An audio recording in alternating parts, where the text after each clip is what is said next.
when you've got the whole household wanting to play the same game and you want to give them some Joy-Cons, these are a bit fiddly to use. So why not just throw a couple of these their way? These are brilliant controllers. So we're going to unbox them, we're going to have a look at them, we're going to go through all of their features, and these are the two wireless controllers, and they're from Zacro.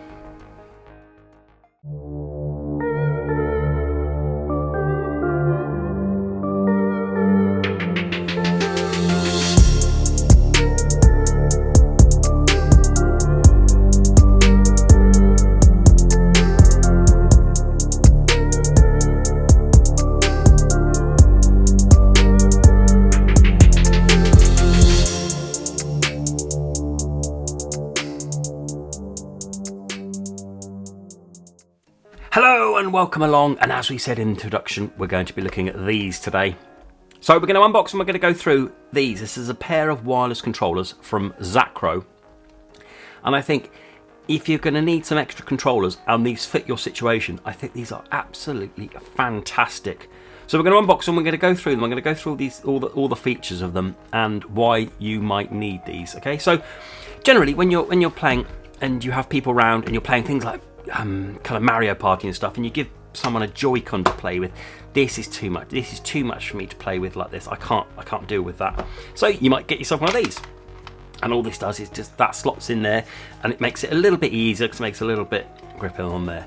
However, you could just get a box of these, and these are actually better than these. So we're going to go through and compare them. So we're going to do an unboxing, which is literally opening it up, because it says it on there, it just has a bit of branding on it, and you can see there straight away it does other colours as well. So it does a blue and a red if you need it. This is the turquoise and the yellow to match the switch light, and that's pretty much it. And then even inside the box, all you get is a bit of literature and the two controllers. That's it.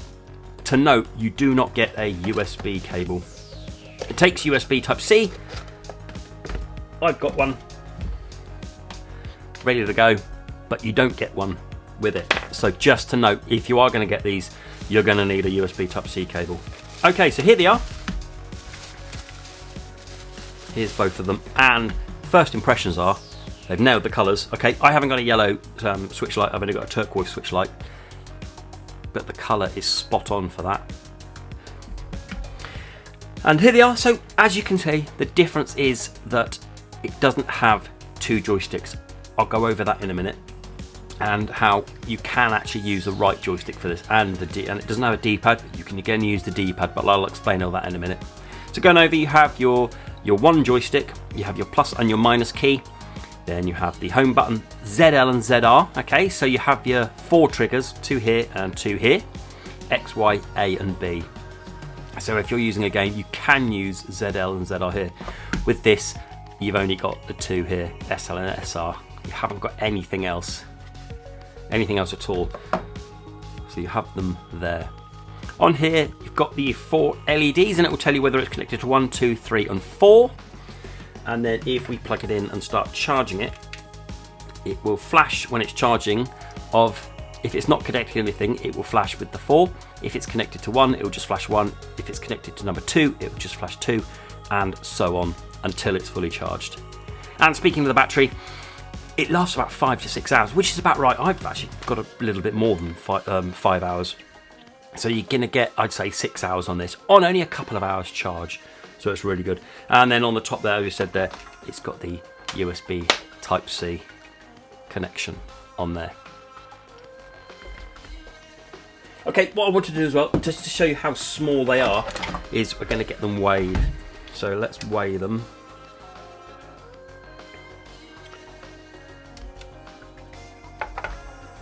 So 133 grams. Put that in context, let's stick a Joy-Con on. So 50. So almost 3 times one of the Joy-Con. And you know how light a Joy-Con is. There's lightness. These are really light and they're nice. And I want to talk to you about the size as well, because on my adult hands, it feels really good. It's a really nice feel to them. Really nice feel to them. I really like it, nice and bulbous there, that really fit in the palm, and you've got access to all of the buttons. And when I've had the buttons, I've had no problems whatsoever pressing the buttons. These feel like good decent, good quality buttons, and you can really feel the press when you do that, and the clicking of the stick is great. Nice. No Joy-Con drift as yet. I've only been playing this for a few days, but I've got no Joy-Con drift at all on that. And what I was saying about not having another joystick, what I'm going to show you to do, what we're going to go do now, we're going to go and whip over to the Switch, and I'm just going to show you it. So at the moment I've got this controller connected, so I just what I need to whip over, and we're going to get these two connected. So when you connect them, you go into here and you go to change grip order. So that disconnects this one, so we'll put this one away, and let's connect this one. And the way you connect it is pressing Y and home. Mine are already connected to this anyway, but you can still press it just to show you. And then when it starts flashing down the bottom like Knight Rider, it will press those two a few times, it will pop up. There we go, so that one's connected, and you can see the light on there is for showing the 1. Same with this one, let's get this one connected. Home and Y until you see Knight Rider, and then give it a while. There we go, so that one's connected. And then you can see 1 LED for that connection and 2 LEDs for that. And then when you're charging, as I said before, the 2 LEDs flash for number 2's charging, and the 1 LED is flashing for when because this is connected to number 1 and when it's charging. Okay, right, so let's take one of these and let's go back to the home screen. And what I'm going to do is going to go down to settings, and we're going to go to controllers and sensors all the way down to the bottom, and we're going to go test input devices. Okay, so just test controller buttons. So when you see here, you got A, B, A, B. Okay, now you haven't got the D-pad or the right stick. I can't test the stick, but I can test the D-pad. Okay, so left or right on the joystick, as you can see, nothing appears on the screen. Now to change it to the D-pad, you press the minus key here and the ZL at the same time. Okay, so you press those two, and then you've got D-pad. Okay, so you can see on the screen, right D-pad, left D-pad. Okay, and then to reset that, to get it back to normal, you press plus and the minus, and then you're back. And then if you want the right joystick, you press minus and ZR. I can't test that on here because it won't do anything, because it doesn't do the thumbsticks. But that would now be the right thumbstick. So if you need, I don't think you'd be able to do it on the fly, and it obviously can't do the D-pad and the right stick at the same time. But if you did need, in a certain game, to use the D-pad, all you do is flick that, and then you've got yourself a D-pad. Turn it off. It's literally that quick. It's really, really handy. So if like there's a game that you needed a D-pad, flick it over, use the D-pad, flick it back. Nice little solution, really nice solution. Tells you all about the 3 different functions there, the D-pad, the right joystick, and how to reset it. So you'll never forget it because it's written on the back of there. Love it. Okay, so let's get back to the home. Okay, so that one. If your household are using this, and you do find you use your Joy-Cons a lot off your Switch, and you have like party games like Mario Party and stuff, I think these are absolutely fantastic. This will set you back £22 or $27 for the pair. So you're looking at 11 quid or around $15 for these, $14. Hardly anything. It's superb. You can buy them individually in singles, but you're looking at around $16 and around £16, so it's really not worth buying them single.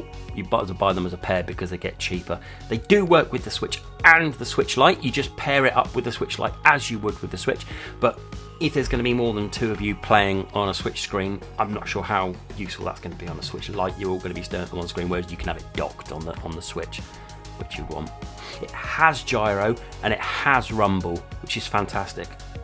The only 2 things it doesn't have is screen capture, and it doesn't have NFC. Okay, so you can't do any screen grabbing, and you can't use your amiibos. You can use it 10 meters away from the Switch, and as I said, 5 to 6 hours play on around 2 hours charge on the USB Type-C.